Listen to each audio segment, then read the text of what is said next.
This is how to easily get better at photography, no matter your genre, your niche, the type of work you do, or where you are in your career. This is what I do as well to constantly try and get better and evolve my work. Now, there are three main things I've boiled this down to, and coming from a sporting background, I'm all about efficiency and training with a purpose. And I see photography in the same way. I train with a purpose. I focus on key aspects in order to get my work to be better. So let's dive right in to number one.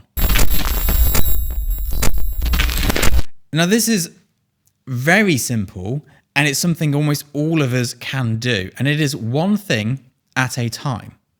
Focus on one improvement at a time. When I go and see photographers that are trying to take better photos, I'm going to take a better photo is nearly impossible because there's too many elements. Is it the composition?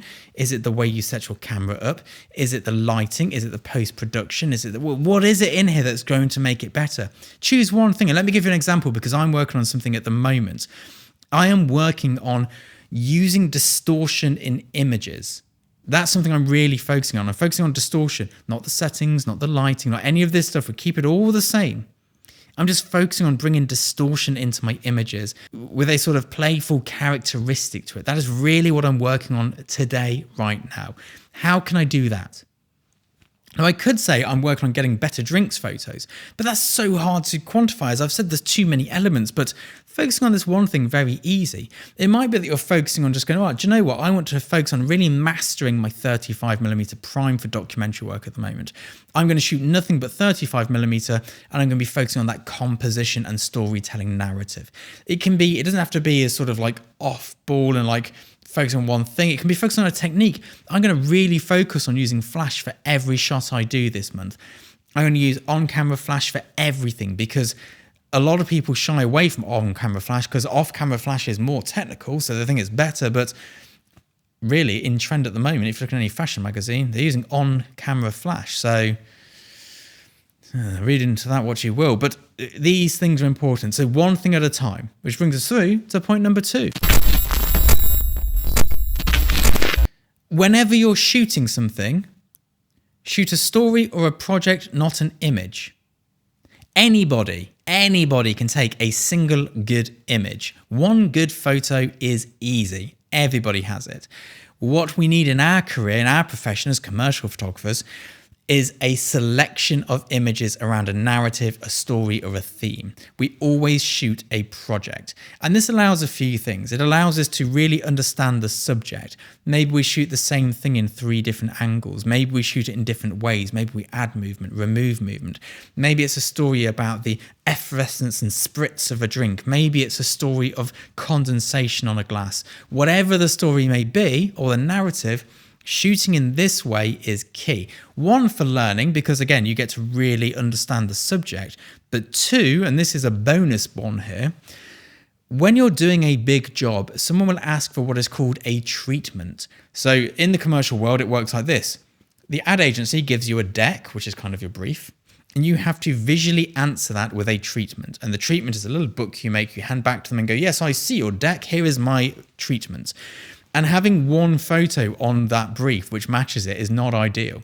But if you shot lots of 6 to 8 image stories instead of 1 image photographs, it's a much better way to market it. Also, trying to just do one good shot. Yes, of course, you'll get one good shot, but your portfolio will look all over the place, like you've just done 20 different shoots. It's much better to have some more cohesion in there. Now, the third one is the most important one, and this is something that almost every photographer refuses to do. And once you get past this bit here, that's where the growth really happens. That's where the learning really, really happens. And I'm going to tell you a story to help put this point home. Imagine, if you will, that I am a Formula 1 driver, or for those who've watched Talladega Nights, Formula. Here I am. I understand cars. I understand exactly how a car works. I can fix my own car. I can do all of that. But I'm a racing driver.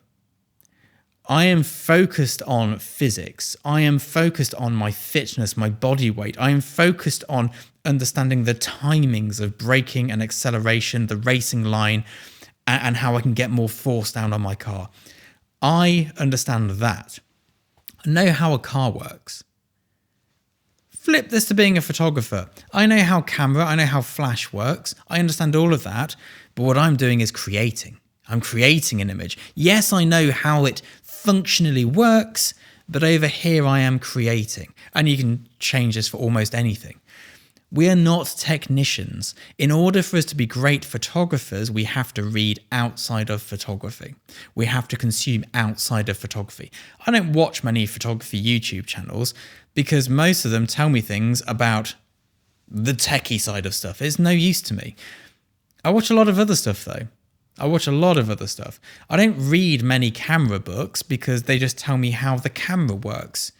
But I read a lot of books about artists. I read a lot of books about other people's interesting lives and different ways of lives. Like the most magazines I have, let me show you. I've got pretty much every edition of National Geographic down here.